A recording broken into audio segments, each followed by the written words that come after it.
Hello, this is Mickey, the Director of Community for Watermark Church. I am here with my friend Natalie, who is on the prayer team. And today, what we're going to be doing is talking through some helpful tips, tools, and practices on dealing with anxiety. And to do that, we are bringing in some very trusted counselors that we have both benefited from. And so we have Dr. Shannon Roberts, we have Amy Perez, and we have Jamie Dalrymple. Good job. Man, I'm good at names. And so what we want to do is we just want to be able to talk to you guys, our professionals, the people who do this, about what we can do to stay sane and to wrestle and deal with our anxieties and uncertainties during this crazy season. Natalie, you want to ask some questions real quick?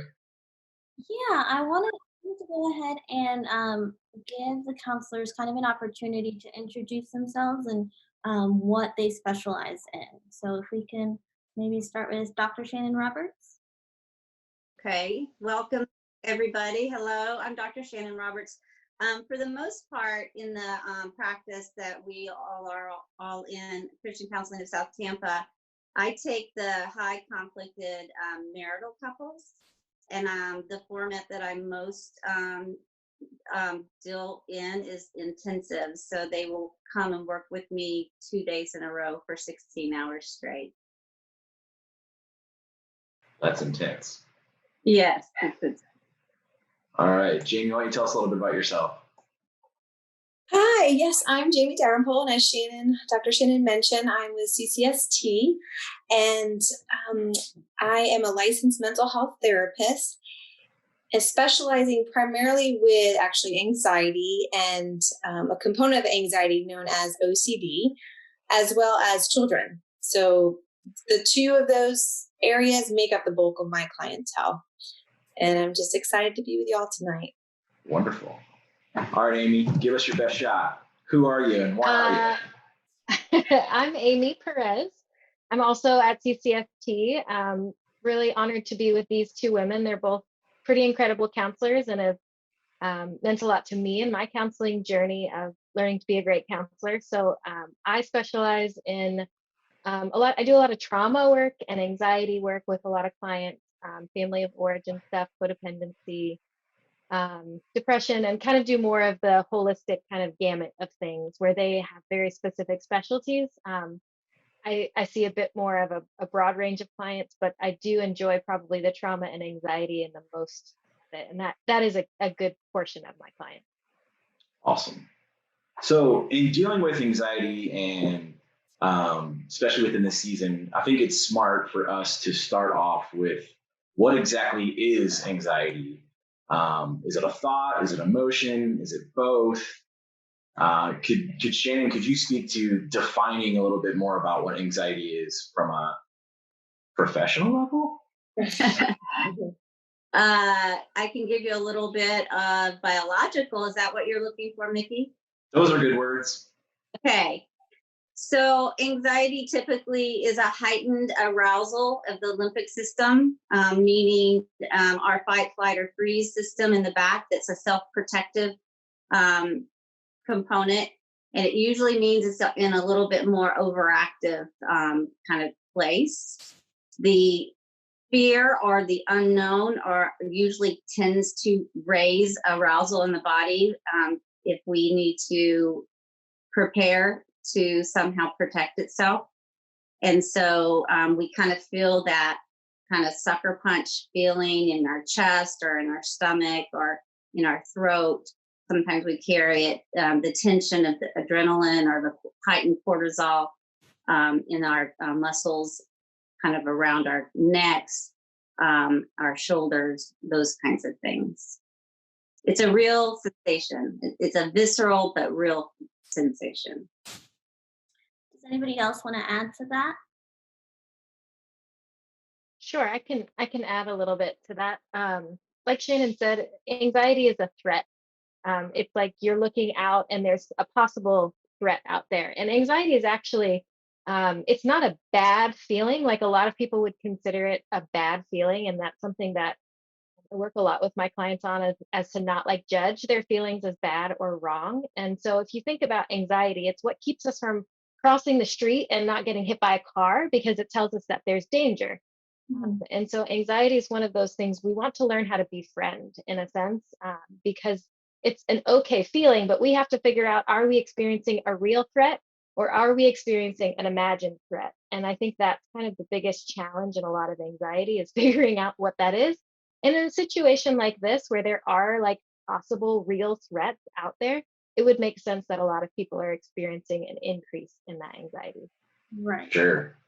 Especially with the uncertainty of the whole thing, right? One of the things that I know that I've dealt with my anxiety, so I'm glad we addressed that, is feeling guilty over our anxiety. Like, why can't I manage my anxiety? So you guys would probably say it's probably not recommended to feel guilty over the anxiety, right? Yes. Yes, feel guilty or no? You all shook your head yes. Oh, actually, if I speak to that, I think Amy brought up a good point that to some degree, we all kind of live with a level of anxiety. It's kind of the reason why we set deadlines so that the impetus of as we're approaching it rises and it kind of equips us with higher motivation. I do think though, when we begin associating, shoulds, and I know in our faith, a lot of times the do not be afraid or fear not, brings in this other type of mentality that is it wrong to be conscious or worried or those kind of things. So I do understand where you're coming from on that, but associating, the good or the bad to a really normal emotion, I think is not going to be helpful. Mm-hmm. In regards to that, when should people start worrying? What's a good kind of indicator of saying this anxiety is good and this anxiety is bad? When should I start taking control of it? All right, go for it, Jamie. I can speak to that a little bit. I think when, as Shannon mentioned, when it serves as an impetus to action of the areas that we do have control over, and once we have focused on that and did our part in that, in response to whatever we may be worried about, then if we notice that the worry is maintaining and it's taking us out of the present and our distress levels are high, it's interfering with our functioning and an ability to concentrate. When we start noticing that high level of interference, we've crossed the line, and now it's become where it's taking over. And so I think it is that fine line there. But when it starts impeding on what we want to do and getting control and feeling like we can be a step ahead of this fear, it's okay. But when it feels like it's in control of us, then it's gone too far. Right. All right. So then what are some general practices that you guys would say are extremely helpful in fighting against that anxiety and that situation and having it control you, kind of, so to speak? Shannon. Okay.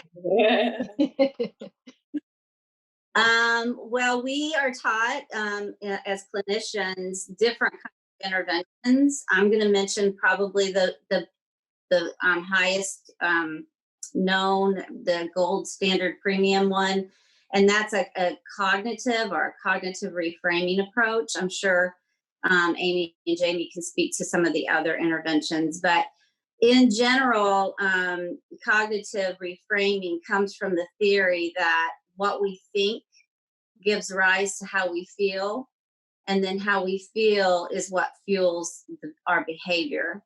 So under that same context, obviously, if we don't like what we're feeling or what we're doing, then we have to go back to the original thought and reframe the thought to get a different trajectory.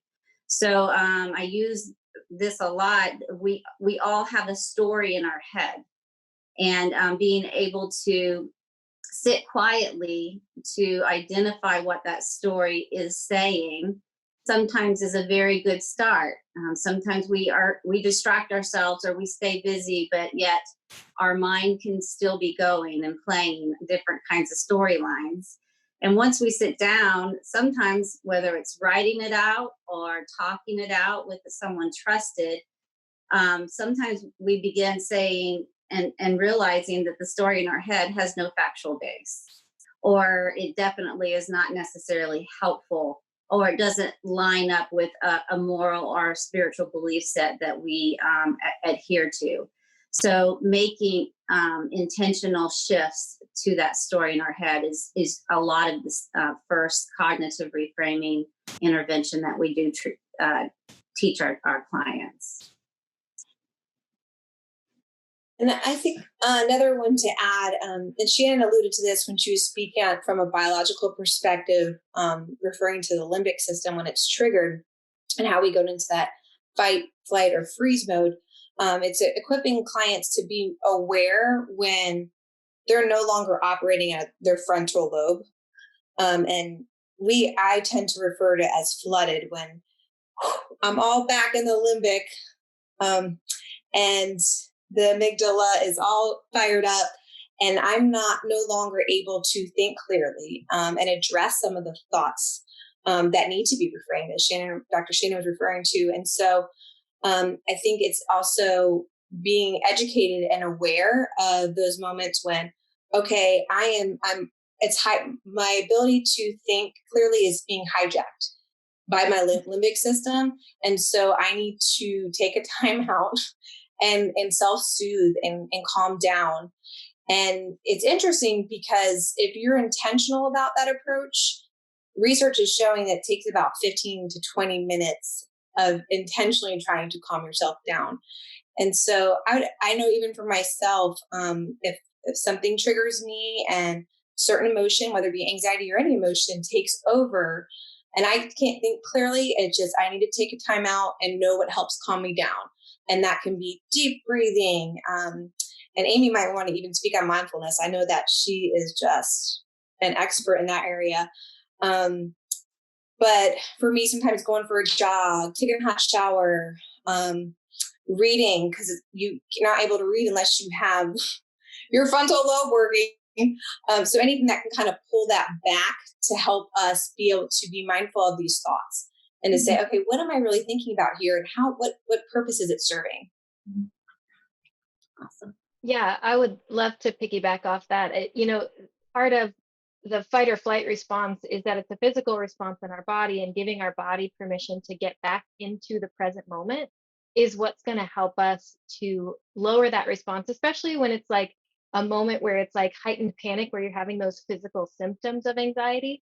So checking with your body to notice, like, what are my shoulders doing? Like, are my shoulders up in my ears? Because I can ask my body to like relax and take, because what it's doing biologically is protecting your brain, from a threat. And so we're telling our body by relaxing the muscles that we're safe and that we don't have anything to actually be physically afraid of in that moment. I also use skills called grounding with clients. So it's using your 5 senses to kind of put you back in the present moment. So noticing 5 things that you see, 4 things that you can feel, 3 things that you can hear, 2 things you can smell, 1 thing you can taste. And so it can allow you to just put yourself back into the present moment, because there's nothing else you can be thinking about when you're like, oh, look, there's a tree and there's a painting, and there, it's like you just notice those types of things. So you can do this as simply as going on a walk and noticing the trees and noticing the birds and noticing the sky. And it's a form of mindfulness or meditation or whatever words you want to use for it. But it helps kind of put you back in that present moment and kind of like they were talking about, back in that driver's seat where you're not just in that like animal brain where all you do is respond to a threat that's happening. And so giving yourself permission to go there. And I want to go back to that guilt piece, because I think sometimes this is what keeps us from being able to self-soothe in those moments. Because if you tell yourself, stop feeling anxious, stop feeling anxious, stop feeling anxious, it's almost like me trying to like stop listening to the air conditioner that you hear. It's like what your brain does is it hears what you're telling it to like not to do. And so you're just basically increasing your anxiety by telling yourself to stop. And so having a more a more of a self-acceptance approach, like accepting whatever you're noticing as okay and saying, okay, yeah, this is anxiety. It makes sense. There's a lot of unknowns. I can take some deep breaths. I can put myself back in the driver's seat. I can self-soothe in this moment. So like giving yourself kind of grace to experience the difficulty will not increase it. Right. And Amy, really quick, I know that I've benefited from your mindfulness approach, and part of it, even while like meditating or using those five senses, a part of that is kind of letting go of the guilt of not having this big expectation of, what to feel during meditation, what I'm thinking about in meditation. Can you talk a little bit about that? Yeah, and I think, the one thing with mindfulness, it's noticing whatever you experience in the present moment without passing judgment on it. And I think we don't realize how often we're just judging everything we see and everything we experience. It's like a feeling is just a feeling. It's not a good feeling, it's not a bad feeling. A thought is just a thought. It's not a good thought or a bad thought. It might create like unhealth for us, or it might create distress for us, so it doesn't feel good. But giving yourself permission to experience whatever it is that you are experiencing, and instead of trying to beat yourself up for it, you actually just try and understand it. So I actually I've been using this a lot with my clients lately, of trying to understand what your feelings are telling you. Like, what is the information they're trying to give you, so you can take the data that they're giving you without listening to what they're telling you to do. So for example, anxiety oftentimes tells us that there's something that's important to us that we're afraid of losing. So maybe in this season, that might be our health or our income or our family's health. And so understanding that that's the thing that's creating the anxiety for us can almost give us permission to feel it, and then be able to switch of like, instead of moving towards, okay, just like, let's freak out. Okay, let's see what we can control. Okay, if I value my family's health, that means social distancing right now. If I value my own health, that means washing my hands. It's like, what can we control? And so when we can accept the feeling and give ourselves permission to feel it, oftentimes we can understand what it's trying to tell us, and listen to it in a bit different of a way than what just limbic system will try and tell us to do, which is usually that fight, flight, or freeze. Awesome. Thank you. Really quick. Hold on. I don't have the pro version of this software, and so this meeting is going to end in 1 minute. So I'm going to create a new room and send you the link, and we will pick it back up there. Boom, and we're back. Shannon, did you want to jump right back in? Oh, yeah. Amy. So piggybacking off of Amy, who very astutely described mindfulness and grounding, which is a huge behavioral technique for anxiety, is that if we sit and we are doing this this piece where we're just kind of letting our thoughts free flow, and one will kind of drift in, and we go into it with a curious attitude, like, where is that coming from? Wonder what that is. Because because we have a thought doesn't mean that we are that thought. So we could be curious about it, like it is just kind of something that's going to come and then it's going to go. And a lot of times if we observe it and we're curious about it and we notice how it kind of interrupts our, physical felt sense, we can also just allow it to leave. And so I kind of mental exercises, go ahead and just draw a bubble around that thought, and then they can gradually allow it and see it in their mind just drift back off, and it gets smaller and smaller and smaller. Awesome. Yeah. Great. Okay. So I kind of wanted to jump into kind of some circumstances in which people are having anxiety and right now because of this coronavirus. So one of the things that I've been seeing is I've had some friends say, oh, I have like an itch in my throat and I have kind of a cough. Do I have coronavirus? And can you guys get into the difference between being concerned and being kind of paranoid? What's good and what's not? Jamie, we'll let you take this. Yeah, Jamie, that's you. Okay. Yes, this is something that can get compulsive in terms of a hyperfixation on a symptom or a thought or any of the intrusive thoughts. So really, if we are examining, if we're noticing that we have a thought of, oh my gosh, I could have the coronavirus, for instance, and then we start just hyperfixating on different symptoms, I would say to encourage ourselves to try and calm down and redirect our focus and see if this thought is going to pass. Because what happens is if we continue just thinking about that symptom or how we're feeling or whatever the intrusive thought is, it just grows and it magnifies. And the power of the mind, it can't be underestimated there. And so we can really think ourselves into physically experiencing these symptoms. So I would definitely caution everybody to maybe speak some of that loud to somebody that you trust and that's credible of what you're experiencing. Ask them if it sounds anxiety related. As Shannon mentioned, being mindful of the thought in terms of is it being catastrophized? Am I going from A to Z with my thinking here? Do I need to reframe it? So I would say to not minimize if you're experiencing something, but to allow some time to play out and make sure you're self-soothing and redirecting. And then if it's something that's persistent and it is of concern, then you can address it. But knowing that anxiety grows the more we think about the anxious thought, and we can feed it through compulsive behaviors such as thinking through over and over again, checking, different type of those type of compulsive behaviors will only make it worse.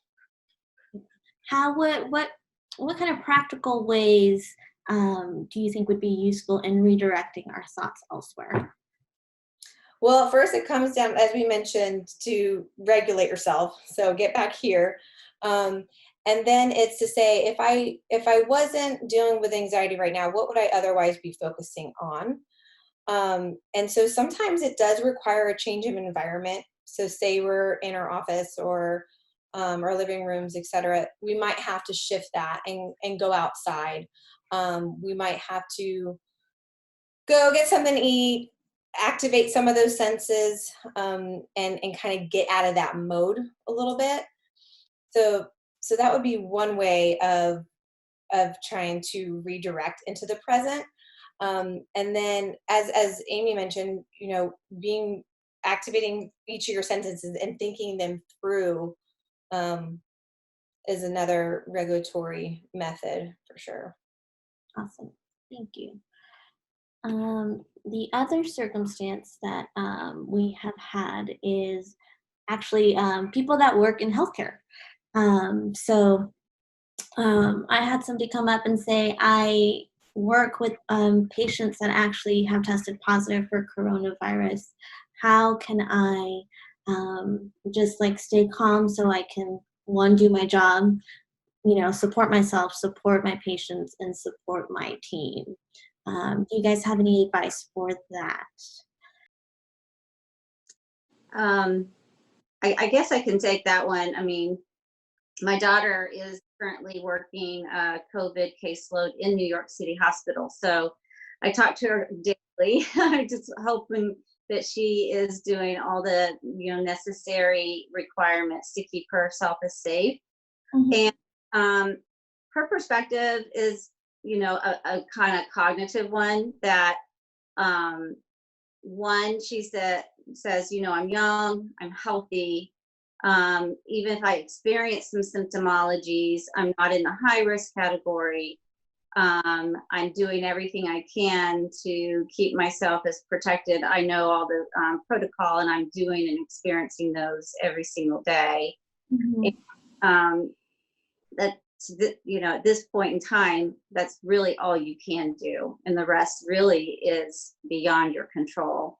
And that's another kind of thought that we can handle, kind of where we can control and then where we can't, and we have to surrender. And we could talk about that later. Awesome. And then right along with healthcare are expectant mothers.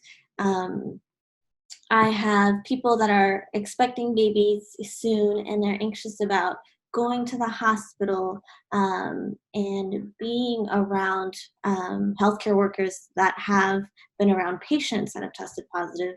And they're also anxious because I guess hospitals aren't letting certain people into hospitals. So they're going to maybe be lacking a support system. Jamie, I know that this is a little more personal to you because you are expecting a baby here soon. Can you speak on that? Absolutely. Natalie's correct. We're due for our 4th in 2 days. And so I recognize this isn't my first, and I know with first there's some dreams, there's some expectations. Well, there is for every delivery. But I just putting myself back to speak to those moms that this is their first time and something they may have been anticipating and wishing and dreaming of for a long time. And so I would say if there's things about the hospital that you're at that the protocol is going to be different than what you had originally anticipated. I know for mine, my mother and mother-in-law are no longer allowed in the room, but fortunately, as of now, my husband can attend, but that may change. There's a lot of uncertainty there. And so I think it's giving yourself that permission to grieve a little bit. If you already know that your circumstances are not aligning with what you originally had hoped for, give yourself some space to grieve that and to be aware of your feelings and release those. I would just encourage you to not stay in it. So after you kind of process and work through that grief, to not let this pandemic rob any more joy of this beautiful time in your life. And so remembering that the root of anxiety is the fear of the unknown. And so with all childbirth cases, there's so many unknowns to happen, regardless of this pandemic or not, right? And so I know for me personally, with my religious belief system, I've surrendered all those things that are going to be out of my control. And fortunately, at this point, I do have a lot of peace. And so I think it's trying to identify what do I have control over here and what don't I have control over. And the areas that you do have control over, talk that through and see how you could get creative with the different options you may or may not have, and try and get excited about it.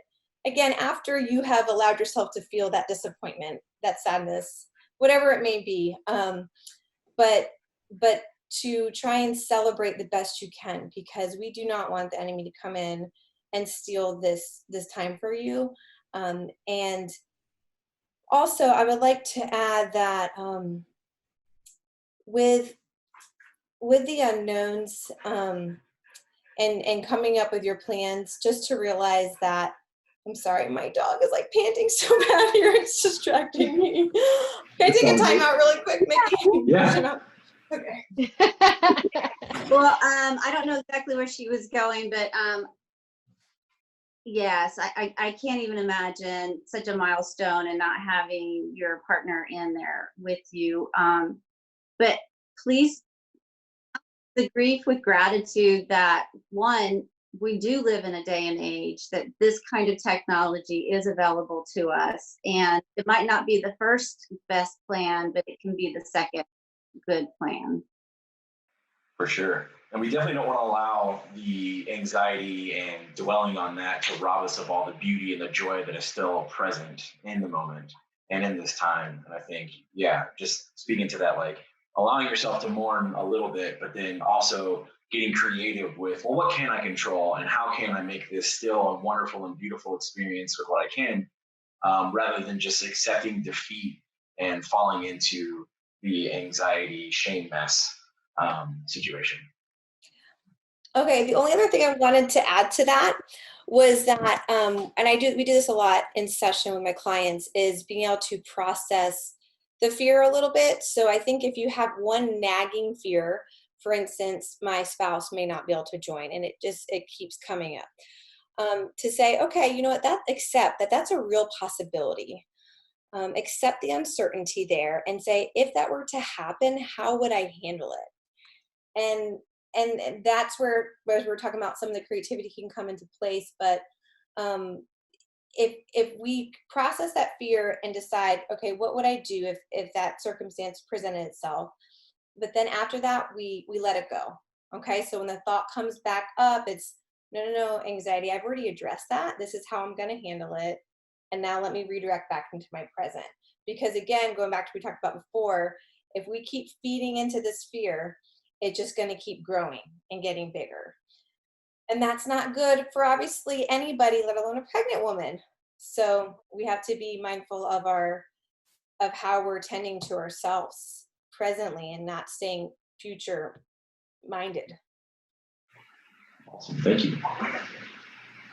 So also within this season and in this time frame, we're kind of forced to be at home. We're close to be around our spouse or significant other. We're constantly around our kids. Things can get different quick. People can get just boldly tired of somebody else. They can, lash out at children. They can go into their own spirals of figuring out what they can do and what they can accomplish and what they can't, and how, it's crazy out here. So with that, I would like to ask you a couple things from how do you deal with long-term shut-inness with someone that you might be in disagreement with? Well, some interesting statistics are coming out of China regarding this. And I, as a researcher and experimenter, I'm always, wondering, okay, what kind of human behavior impact do these natural kinds of things and settings provide? But two interesting ones so far. Well, of course, everything that we imagine, we're already hearing about increase in pregnancies. But speaking to kind of what Mickey is saying, I think China is beginning to see like up to a 60% increase in divorces. So obviously these were really hard times on couples that might have already had a little bit of a disconnect. And so forced confinement and social, proximity could have probably exacerbated that a lot. So Mickey, maybe that means I'm going to have some increased volume of clientele after this is all over. I hope. But meanwhile, I do think that at some point it really could be a good thing if we were intentional to say, can we box up our disagreements? Can we shelf those things for now? We're in a pause. And the whole world is pausing. We don't have to make any major decisions. We don't have to work through any major areas of issues. This actually can be just a renewal or a rejuvenation time. You can only pocket some periods of time in your time management to maybe say, well, this is the time that we're gonna get some board games out, or we're gonna get cards out. When was the last time that we ever just sat down and decided that we're just gonna have fun and not talk about conflict or not talk about huge challenges or issues or of those kinds of things? But also allowing each other time and space too, where you can. I think I'm just going to go in the room alone and I'm going to do 2 hours of reading if you don't mind, and allowing people to take their time away. And I love the fact that even though we are supposed to be, kind of in forced confinement with our family members, that doesn't mean we can't go outside. That something about a fresh walk, breath of fresh air, sun on your skin can sometimes give you a kind of a new fresh start as you come back in, and here we are again. I don't know, I'm hearing all kinds of really great human behavior stories out there of how people are really getting creative as families, doing like TikTok videos and coming up with, some people are getting their Christmas decorations back out and putting out their lights and That's dope. a few trees. So, embracing it, finding that fun inner child again and just having fun. I think we're going to look back on this. I do think there's going to be a lot of impact and a lot of change, but impact and change for good. I think that we will see that a simplified, streamlined approach to life is something that we don't want to move away from again. So embracing this time as, wow, I mean, this could be a new experience or a new time that we won't ever get back again. And it's giving us time to, have fun and maybe fall back in love again. That's awesome. So with that, say you're a spouse or a partner who doesn't have anxiety, but your significant other has anxiety. What are some things that the person without dealing with anxiety can do to A, help the person with anxiety, or B, just not make it worse? How some good tools and tips for someone dealing with someone who might be in the middle of some heightened emotions or doing some fear-driven decision-making based upon their anxiety. How can someone come across and be helpful in those moments? I would say one of the biggest things you want to avoid, I almost feel like here's the things not to do, Perfect. Start there. is a good approach. You don't want to try and fix it for them. Like their feelings are not wrong or bad. And so you telling someone, well, just stop feeling anxious, like not helpful, not helpful at all. Having some kind of validating statement instead, where it's like, I can see that you're having a hard time. It seems like that's really hard for you. Would you like to talk about it? Like asking really open-ended, validating and understanding questions can be really good. Like, how can I support you? What do you need? I think those can be really great things, but I would say the biggest thing that, I always want to stress to people is that like your job is not to control or fix someone else's emotions. And so checking yourself as a partner to say, how does this make me feel? Am I like uncomfortable with their expression of emotion? And then how do I check myself on like soothing myself in that? Perfect.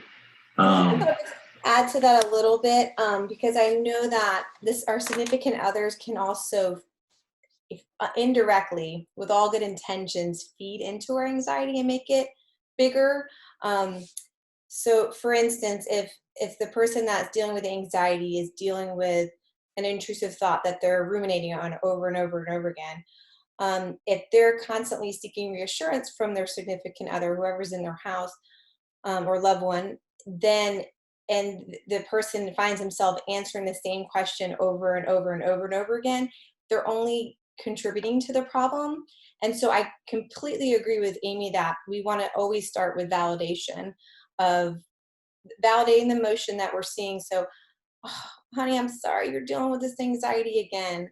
I know how difficult it must be. And however, I'm gonna do some things to choose to not feed into it. And so if once you answer a question, you can just say, I'm going to answer this once, but I'm not going to repeatedly answer it because I know that's just going to make the anxiety grow. Or if you're seeing your loved one constantly on Google researching the same question over and over and over again, then realize, okay, you have your answer. You know the symptoms of coronavirus. You don't need to look it up again. But obviously, we want to speak truth in love, right? To say it, knowing that this person, that's dealing with anxiety, it's an awful feeling. And so approach it delicately, but to have that healthy accountability to make sure we're not all feeding into this beast. Perfect.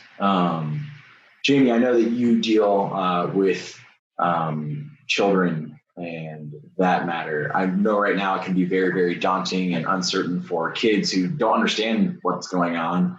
And the ones that kind of hear about it can get real freaked out real quick. So could you give us some helpful tips on dealing with maybe children who are dealing with some anxiety towards this season? Absolutely. Thank you for asking that, because I know a lot of families are cooped up in their home with their children, and that they're trying to find a new normal there. And so, several things to touch on there. First of all, one rule of thumb to always keep in mind is to speak the truth, but age appropriately. We don't want um, this difficult time to be ends up being where it severs trust in relationships. And so while again good intentioned parents want to try and just put a smile on their kid's face, protect them from having to deal with the fears and worries of this world, we still want to be honest, but again age appropriate, and we don't need to give them unnecessary details. And so if a child is continuously asking, hey, why can't we go to the zoo, why can't we go to the aquarium, why is this shut down? Chick-fil-A, what? And then we have to give some answers, but just give them enough and you'll know if it's not sufficient because you'll continue to get more questions. But remember, they don't have adult minds, so they don't need the full story that we do. So for instance, one of my children, my oldest is 5.5. And so I just explained, hey, there's a little sickness going around like the flu, and we all want to be safe and not spread it to each other. And so these are what we're doing to be safe as a community. And she's been okay with that.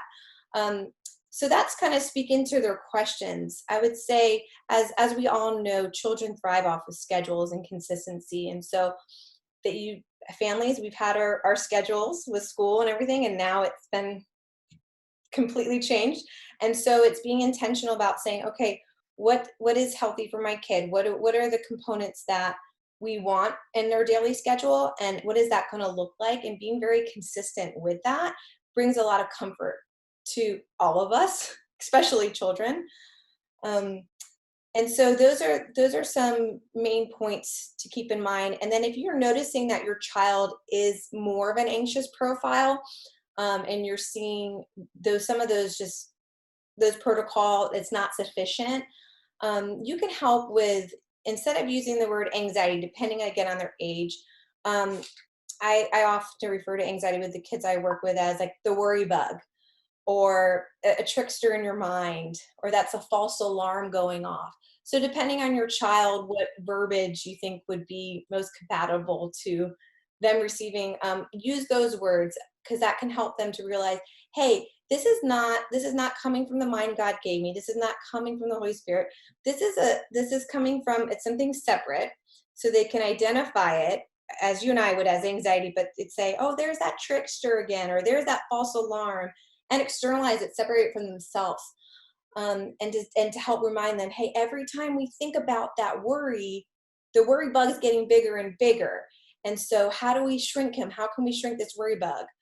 And then we can have them redirect and teach them some of the things that you guys have been learning to redirect your thoughts, but you can do the same thing with your children, to acknowledge that's the worry bug. I'm not going to feed it. Instead, I'm going to do something that's actually helpful to my mind.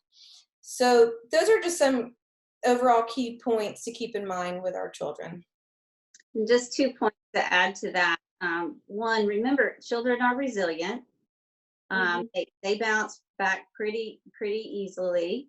And 2, they look to their parents to know what to be able to adjust to.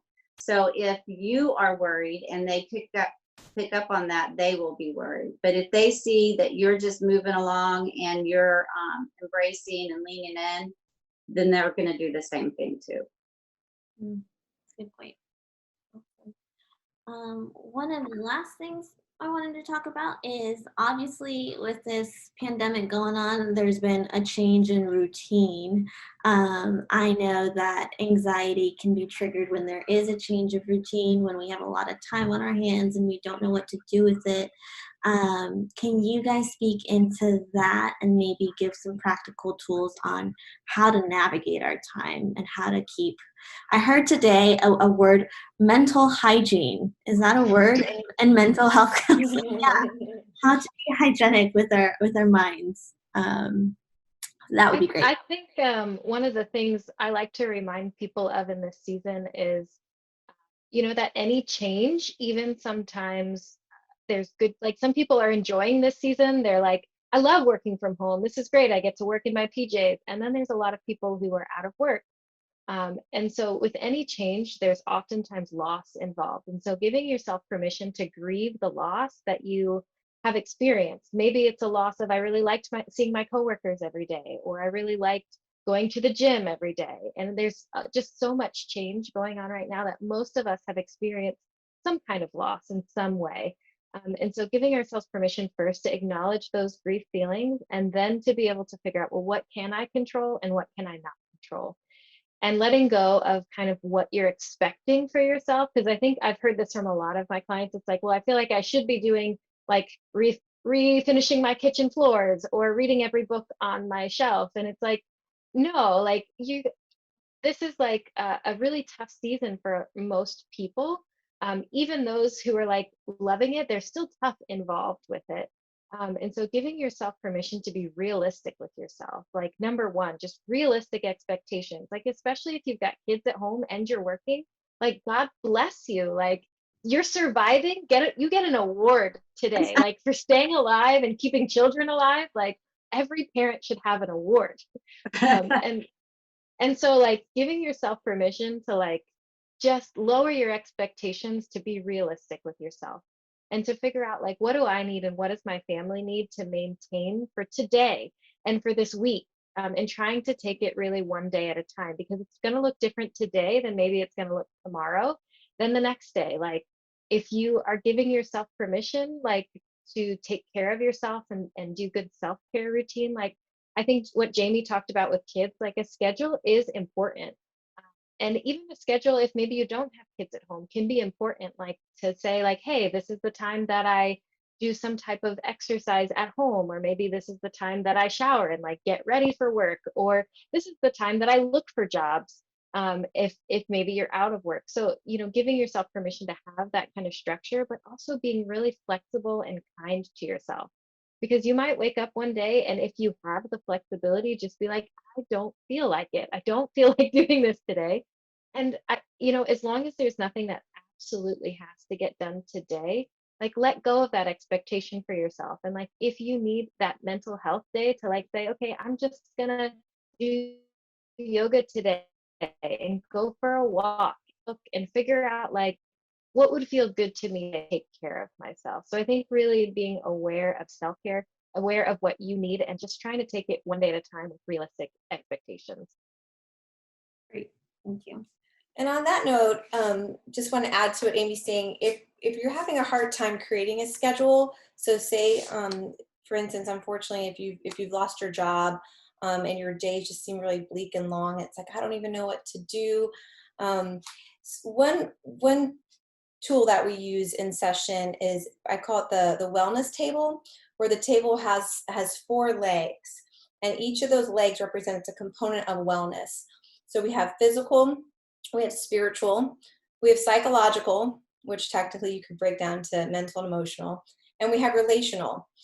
And so the concept behind that is if one leg's off, the whole wellness can be a little wobbly, right? So as we're being intentional about strengthening each leg, we have a stronger overall wellness. So this could help be proactive, especially from an anxiety, mental hygiene perspective. So if you're trying to get creative in devising your schedule, use that as a tool to say, okay, I'm going to touch on each of those 4 components. What am I going to do every day for my physical health? How is my sleep? Is my anxiety getting in the way of that? Am I getting outside and walking outdoors, or am I avoiding that because of my fears? And to challenge yourself there. And relationally, obviously, this is getting tricky. We're social distancing. If you're single, if you're by yourself at home, we have to get creative with there. How can I touch base with somebody? How can I be intentional about reaching out, utilizing these platforms that we have?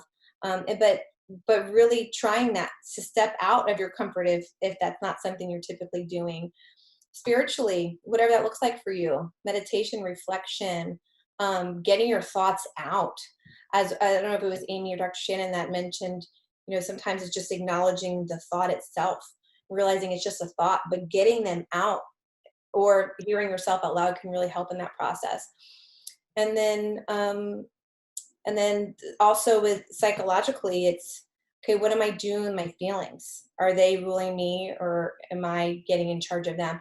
And so you can come up with something to address each of those components of wellness to create your schedule.